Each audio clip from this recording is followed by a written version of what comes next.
Para a glória do Senhor. Irmãos, eu convido você a abrir sua Bíblia no livro de Gálatas, capítulo 5. Livro de Gálatas, capítulo 5, a partir do verso 13. Livro de Gálatas, capítulo 5, a partir do verso 13. Se você achou, diga amém. Mesmo assentados, eu vou ler, você me acompanha na leitura, que diz assim: Porque vós, irmãos, fostes chamados à liberdade, porém, não useis da liberdade para dar ocasião à carne. Sede antes servos um dos outros, pelo amor. Porque toda lei se cumpre em um só preceito, a saber, amarás a teu próximo como a ti mesmo. Se vós, porém, vos mordeis e devorais uns aos outros, vede que não sejais mutuamente destruídos. Vamos orar, curve sua cabeça e peça para Deus falar com você nesta noite, em nome de Jesus. Pai, nós te louvamos e te pedimos, ó Deus, nesse momento, que a tua graça e a tua misericórdia possa, Senhor, falar aos nossos corações.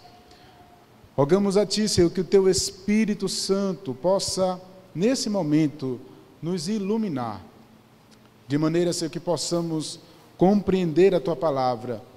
Ó Deus, tanto na ministração quanto na recepção da tua palavra, possamos, ó Deus, compreendê-la.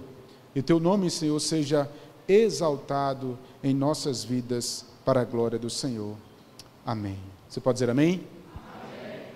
Irmãos, essa semana eu estava em um dos nossos grupos familiares e compartilhando um pouco sobre essa carta que nós temos exposto. Nós começamos a meditar e ver o retrato dessa carta nos nossos dias. Percebemos que aquilo que os Gálatas estavam passando e aquilo que o seu pastor, o apóstolo Paulo, estava tentando passar para eles, ele é tão importante para os nossos dias, pois parece que as coisas que eles estavam passando também nos nossos dias se repetem. Os judaizantes estavam adentrando a igreja da Galácia, tirando a responsabilidade de Cristo e colocando a salvação como um aspecto da prática das suas obras, das leis. Isso, irmãos, nos chama a atenção, pois o tema central do livro de Gálatas é um chamado para a liberdade em Cristo, conquistada na cruz do Calvário para cada um de nós. Mas, ao longo do texto, nós percebemos que sempre, enfaticamente, o apóstolo Paulo está dizendo: vocês são livres, vocês foram regenerados, vocês agora foram adotados, agora o Espírito Santo está em vocês, e agora vocês agem pelo amor. E por muitas vezes nós compreendemos esse estado de liberdade errado, pois temos a ideia de trazer essa palavra para os nossos dias. E quando aplicamos essa liberdade conquistada para Cristo, para a tradução dos nossos dias, nós vamos entender que eu sou livre para fazer qualquer coisa. E quando na verdade isso é o oposto do que o apóstolo Paulo está dizendo. Hoje, liberdade para algumas pessoas é exatamente ser livre para fazer o que quiser. Eu faço da minha vida o que eu quero, eu faço da minha vida o que eu quiser, quando na verdade, irmãos, isso é uma liberdade para os seus próprios prazeres. E aqui você vê um grande contraste. O contraste, irmãos, de ser preso e escravo na lei, ou ser preso e escravo das paixões carnais. Traduzindo pelas palavras o que o apóstolo Paulo está dizendo: ou você é religioso, ou você é libertino, ou você é legalista, ou você é carnal. Então, qual é o meio termo que o apóstolo Paulo está empregando aqui? Que liberdade é essa que nós fomos chamados? E aí nós vamos perceber, irmãos, que o apóstolo Paulo está sempre dizendo: nós somos livres do pecado, nós somos livres da escravidão da carne, nós somos livres da culpa da lei, nós somos livres da morte, nós somos livres agora para adorar e servir a Deus. É uma liberdade agora, irmãos, diferente. É uma liberdade que agora nos constrange. E é exatamente o que nós falamos um pouco semana passada, quando ele usa a palavra amor aqui, alguns versos atrás. Quando ele diz que nós agora somos movidos pela fé que atua no amor. Ao refletir sobre isso, nós estávamos conversando exatamente num grupo familiar e dizendo assim: você consegue compreender essa fé que atua no amor? Que fé é essa? E aí eu tentei trazer para eles uma ilustração bem interessante. Quando, na verdade, nós somos presenteados por alguém, e esse presente nós não merecemos, e temos a consciência de que nós não fizemos nada, mas absolutamente nada para receber. Pelo contrário, nós não merecíamos esse presente. Mas alguém, por vontade própria, pelo seu próprio bel prazer, ele chega para nós e diz: olha, eu trouxe isso para você. E naquele momento você se constrange, porque você não merece. E você reconhece que não merece esse presente. A resposta a esse não merecimento é dizer: eu não quero. Mas a pessoa insiste: eu estou lhe dando. E quando você recebe esse presente, você se sente constrangido em receber, e ao receber, você se sente grato. Constrangido e grato. A resposta cotidiana a essa pessoa vai ser sempre uma gratidão para essa pessoa que te deu, de graça, sem receber, sem merecer. Mas ele te deu. E aí eu trouxe para aqueles irmãos dizendo assim: olha, quando nós compreendemos o amor de Deus para as nossas vidas, nós estávamos mortos em nossos delitos e pecados. O que nós merecíamos era a morte. O que nós merecemos era o inferno.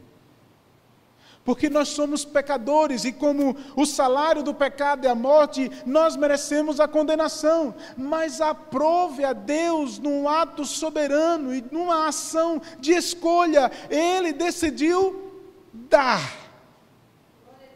E Ele nos deu um grande presente.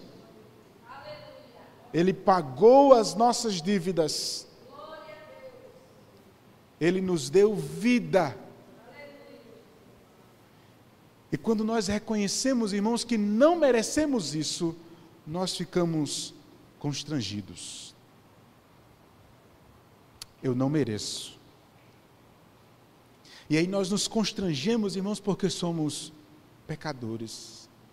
Não, Senhor, eu não mereço esse teu grande amor. Não, Senhor, eu não mereço essa tão grande ação tua. Não, eu não mereço. Mas Ele diz: eu te dei. Eu morri no seu lugar. Eu paguei a sua dívida. Você não está mais amarrado. Você não está mais preso, nem à lei, nem às suas próprias vontades, nem à carne. Não, você agora é livre.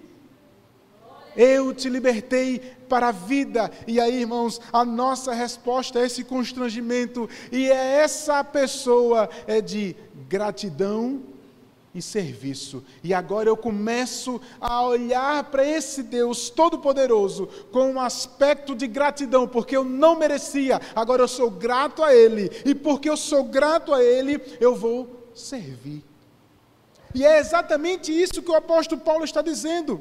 É a ação da minha fé que agora Ele me deu. Ele colocou em mim. Ele fez essa ação por mim. Não, eu não fiz nada, mas Ele fez por mim. E à medida que Ele faz por mim, eu me sinto constrangido pelo meu pecado. Agora eu sou grato.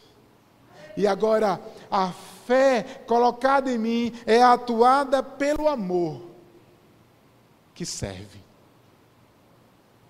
Um amor que serve. É exatamente isso que ele vai explicar nesses 3 versos. Essa introdução da parte prática do livro. Ele introduz a parte prática agora dizendo: a nossa vida é demonstrada no amor de serviço. E ele diz: vós, Gálatas, fostes chamados à liberdade, porém, não useis da liberdade para dar ocasião à carne. Era exatamente antes que alguém começasse a dizer: eu já sou livre, então eu posso fazer o que eu quiser. É exatamente o contrário. É exatamente o oposto do que o apóstolo Paulo está dizendo. Deus não nos chamou, irmãos, para viver uma vida de carnalidade. Deus não nos chamou, irmãos, para viver uma vida de pecado. Não, Ele nos libertou do pecado. Ele nos libertou da escravidão do pecado para viver agora uma fé que atua pelo amor, servindo a Ele e servindo ao próximo. Não, irmãos, ele deixa agora claro que a nossa vida não é uma servidão às nossas próprias vontades e aos nossos próprios prazeres, a serviço da nossa carne. A nossa carne, irmãos, ela vai militar contra o Espírito. É o que ele vai dizer no próximo parágrafo. A carne milita contra o Espírito. Isso nós vamos falar um pouco mais depois. Mas ele quer dizer claramente que a nossa carne, irmãos, ela precisa ser satisfeita. Ela quer ser satisfeita. E quando nós alimentamos a carne, os pecados começam a ser aflorados em nossa vida. Mas Deus deixa claro que por meio de Cristo nós somos alcançados pelo sacrifício de Cristo, não para viver mais no pecado. Não. Mas para viver como? Como viver agora? Se não é para satisfazer as minhas vontades, é para viver como? E ele diz: sede antes servos um dos outros pelo amor. O amor, irmãos, é algo extremamente interessante.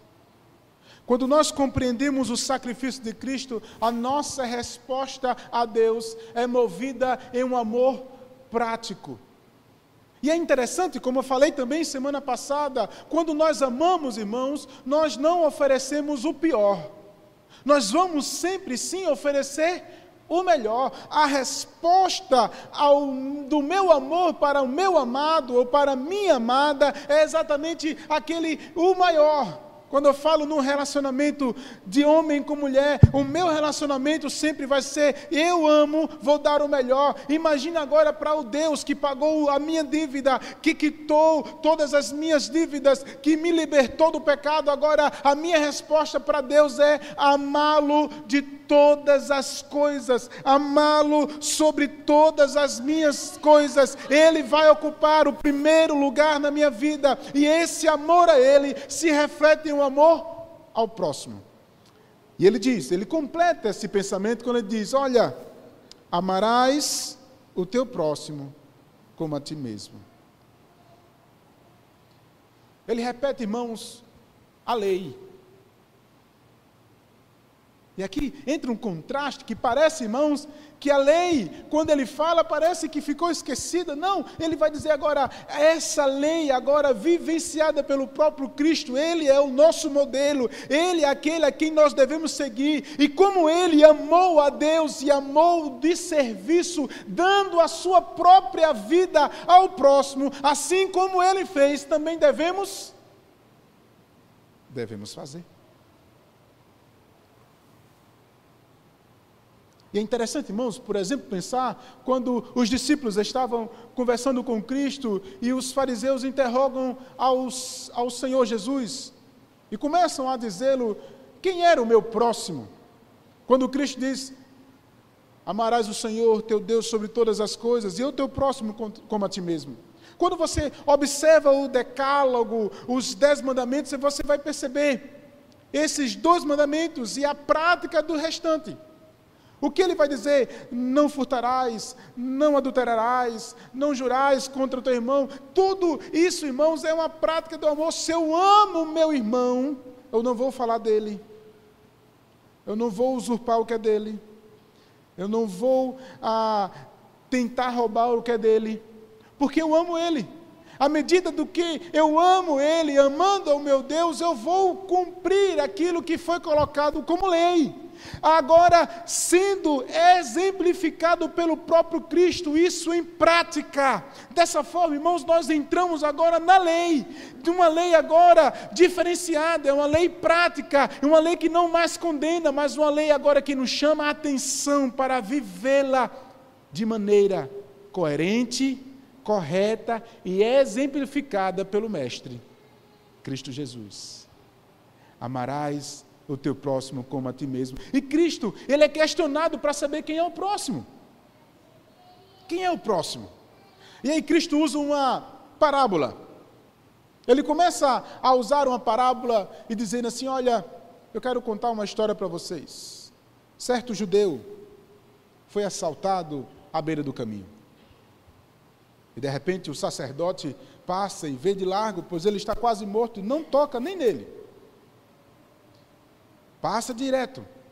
Lá vem um levita, e o levita novamente vem, olha, passa de largo, e não, sabendo que ele está quase morto, por seus aspectos de religiosidade, a semelhança do sacerdote, não toca, porque se ele tocar, ele se torna impuro cerimonialmente, e ele não vai poder oficializar as suas coisas. Há uma falta de amor exatamente nessa prática, cumprindo-se especialmente o legalismo, a religiosidade. Mas ele diz, olha, um samaritano, e a gente às vezes não entende por que o samaritano. O samaritano, irmãos, era o irmão do judeu, só que o irmão, aquele colocado de lado. O judeu não se dava com o samaritano, porque o samaritano historicamente se tornou misto, e o judeu, pensando na sua problemática de ser puro e de ser exatamente aqueles filhos de Deus, santos, somente eles, os samaritanos não, eles não aceitavam os samaritanos, de tal maneira que agora Cristo exemplifica que o samaritano olha para o judeu, pega o judeu, leva para um local apropriado, trata das suas feridas, paga a sua hospedagem, cuida dele com amor. E aí Cristo olha para os fariseus, os judeus, e diz, quem é o próximo?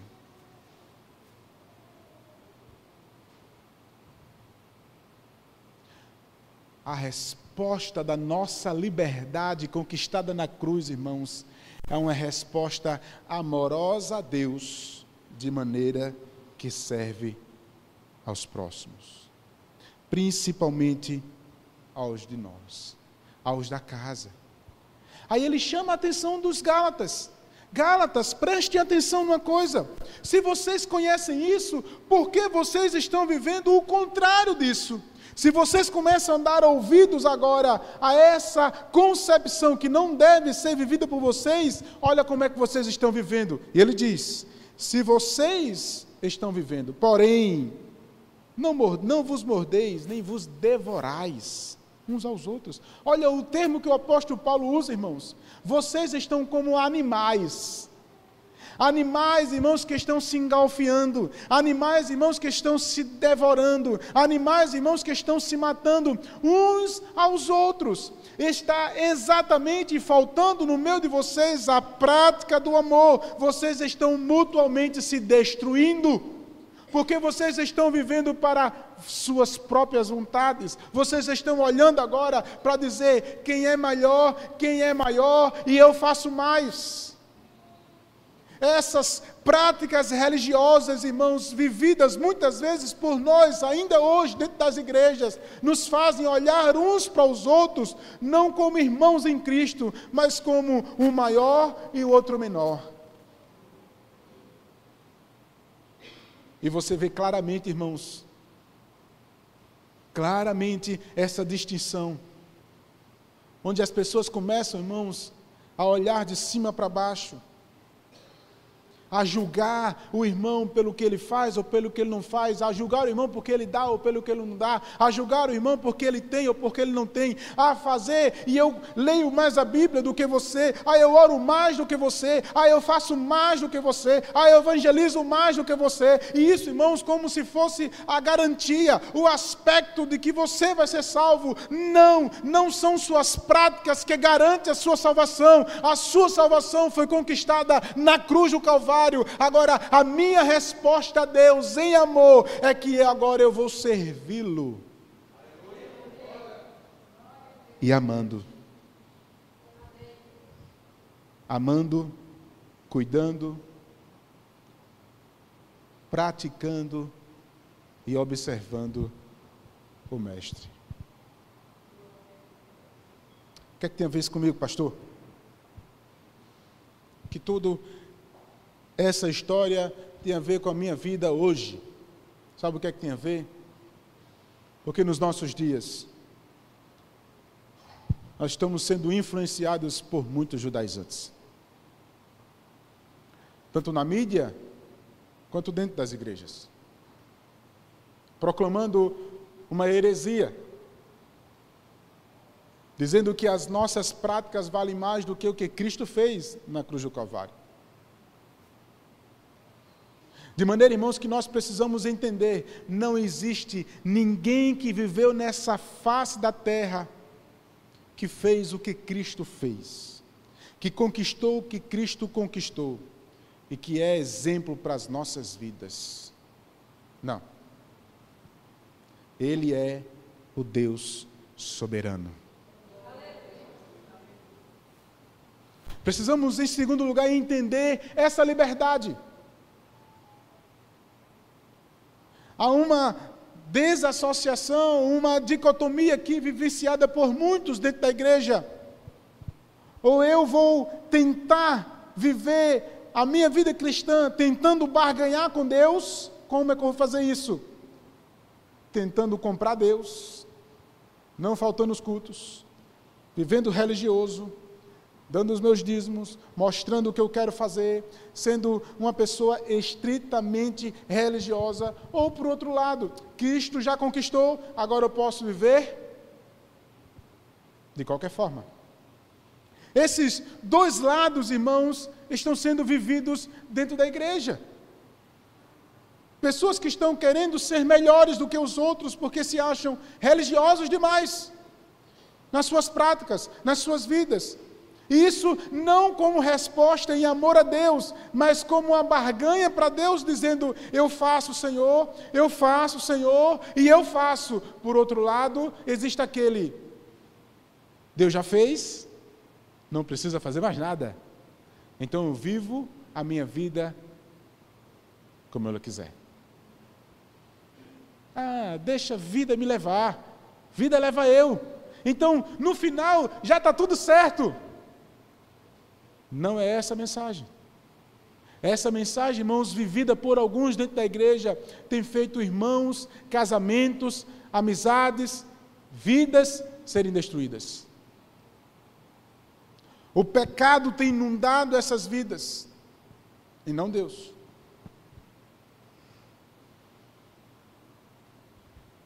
O apóstolo Paulo nos chama a atenção para uma vida que atua em resposta ao sacrifício e ao amor, servindo a Deus. Isso nos chama a atenção, irmãos.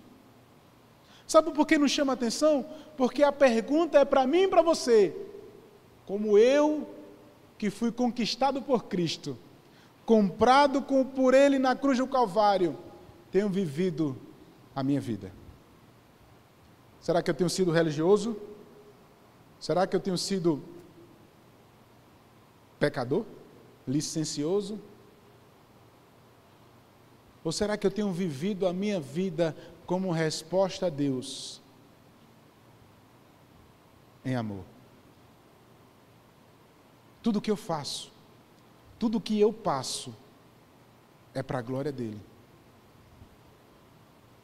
Seja coisas boas, ou seja coisas ruins, seja situações boas, ou seja situações ruins, independente, tudo que eu vou fazer é uma resposta prática em amor a Deus. Seja na minha vida cotidiana, agora na igreja, a minha resposta, o meu serviço, o meu dízimo, a minha ida à igreja, tudo o que eu faço é uma compreensão e uma resposta a Deus em amor a Ele. E o que Ele fez, eu vou responder agora a Deus com a minha vida e com o meu amor, sendo agora exemplo. E é claro que o apóstolo Paulo entende tanto isso, irmãos, que ele diz em outra carta: sede, pois, meus imitadores, assim como eu sou de Cristo. Irmãos, você entende aquilo que o apóstolo Paulo acaba de falar? Essa responsabilidade é igual à minha, é igual à sua. Você foi comprado por Cristo e a minha resposta, a sua resposta a Deus é uma vida que exemplifica a Cristo, vivendo uma prática de amor. Então tudo que você vai fazer é uma resposta amorosa a Deus. Se você vem para o culto, não é por obrigação, é por amor a Deus. Se você dá seu dízimo, não é por obrigação, é por amor a Deus. Se você toca, não é para se amostrar, é por amor a Deus. Se você se esforça, irmãos, não é para se amostrar, mas para a glória de Deus. E aí, irmãos, se você for passar necessidade, você vai entender que a luta que Deus tem permitido você passar também é para a glória de Deus. Então todas as circunstâncias e tudo que você passar ou enfrentar, os teus talentos são respostas para a glória de Deus. Tudo que você tem é para a glória de Deus. Tudo que você é para a glória de Deus. A minha vida, irmãos, vai ser uma vida de resposta a Deus por amor. E aí, irmãos, eu vou chamar a sua atenção por uma coisa. Nada pode ocupar o lugar de Deus. Esse texto nos chama a atenção, irmãos, que nada pode ocupar o lugar de Deus na minha vida. Nada. Nem família, nem filhos. E especialmente o dinheiro e o trabalho. Por muitas vezes, nós temos colocado o dinheiro e o trabalho acima de Deus. Infelizmente, irmãos, essa é uma grande verdade. Nós colocamos todos os nossos esforços, por muitas vezes, no trabalho. Como se o trabalho fosse todo o nosso sustento. Quando você percebe que quem te sustenta não é o teu trabalho. Quem sustenta a tua vida é Deus. Quem te deu o fôlego de vida foi Deus. Quem abriu a porta para você trabalhar foi Deus. Quem te dá forças para sair todos os dias para trabalhar é Deus. Quem te dá saúde é Deus. Quem te dá capacidade é Deus. Quem te deu os talentos foi Deus. Portanto, não é o seu trabalho que te sustenta, é o Senhor Todo-Poderoso. Não entenda isso ao contrário. Pelo contrário, irmãos, se você colocar o teu trabalho acima de Deus, você corre o risco de perdê-lo. Porque Deus não aceita nada no lugar dele. nada. A sua glória Ele não dá a ninguém. O Deus que dá, Ele tira. O Deus que dá vida, faz morrer. O Deus que fecha a porta, abre porta. Então, irmãos, preste atenção, nada pode ocupar, e por isso, irmãos, por muitas vezes nós temos dado uma resposta a Deus na minha vida prática, agora na igreja, muitas vezes desmerecida, o mínimo. E não é essa a resposta que Deus quer de você.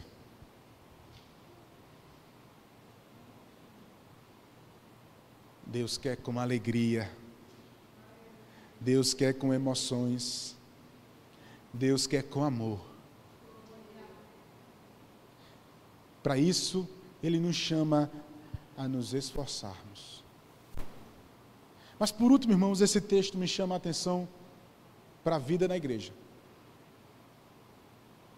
Quando nós não compreendemos essa liberdade e o sacrifício de Cristo, a vida na igreja, ela se torna insustentável. Vai ser briga de cão e gato, de animais que estão se devorando. É um querendo ser melhor do que o outro.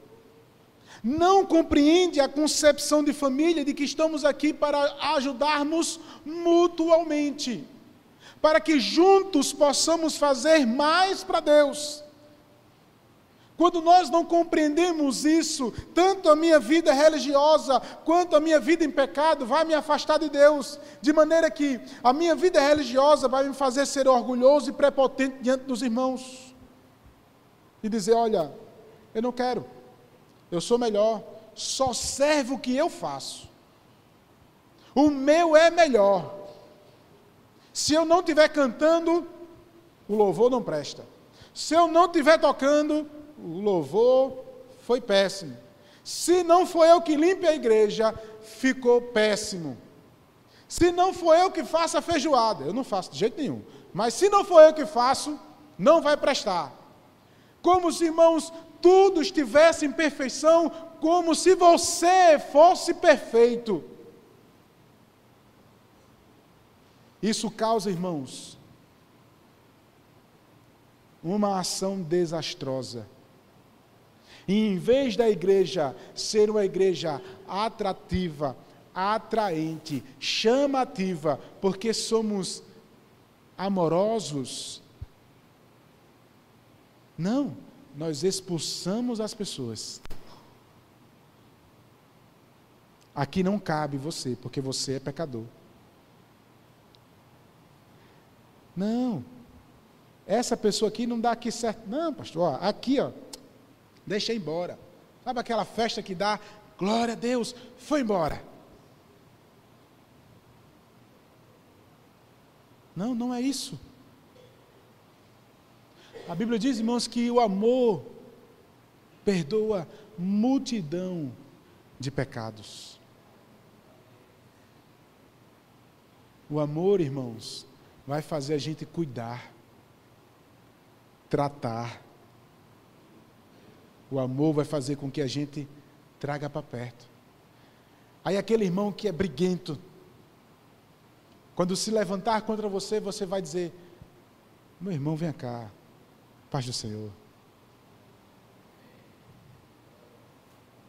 Para que essa arrogância? Para que tudo isso? Aí aquele avarento, eu não dou. Aí o irmão com amor vai dizer, é para a glória de Deus. Vamos começar a entender, irmãos, que a nossa vivência é conquistada por amor de tal maneira, irmãos, que as pessoas vão olhar para essa igreja e dizer assim, eu quero participar, porque eu preciso ser amado. Sabe o que eu percebo, irmãos? É que muitas pessoas estão lá fora, irmãos, necessitando ser amadas. Você e eu fomos amados por Deus e fomos também chamados para amar, de tal maneira, irmãos, que o nosso amor seja expressado nessas vidas, às vezes, irmãos, com simples palavras, com simples atitudes. apenas com a presença, apenas em estar junto, em auxiliar, em estar perto, em trazer e ensinar, especialmente a exemplo de Cristo.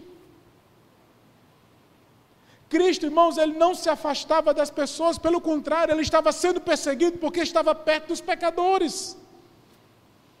Nossa! Às vezes nós parecemos mais fariseus do que discípulos de Cristo.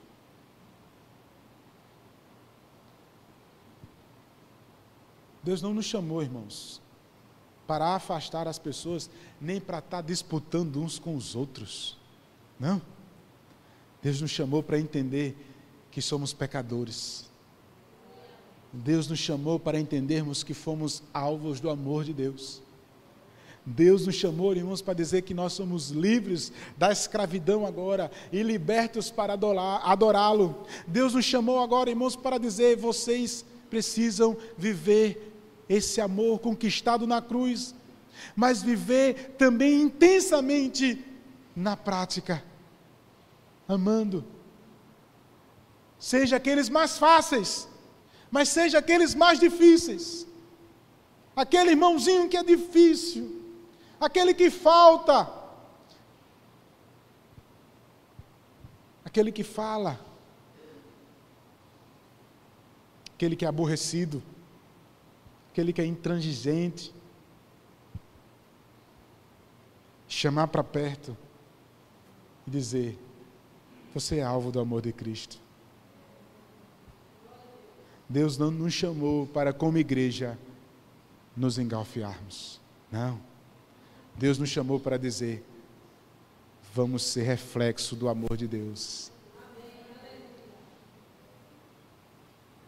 Mas, irmãos, quantas pessoas já foram expulsas?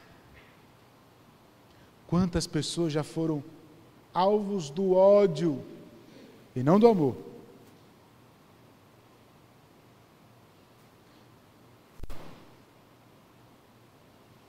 Ao olhar para esse quadro, irmãos, nos chama a atenção de como nós, igreja do Senhor, estamos vivendo.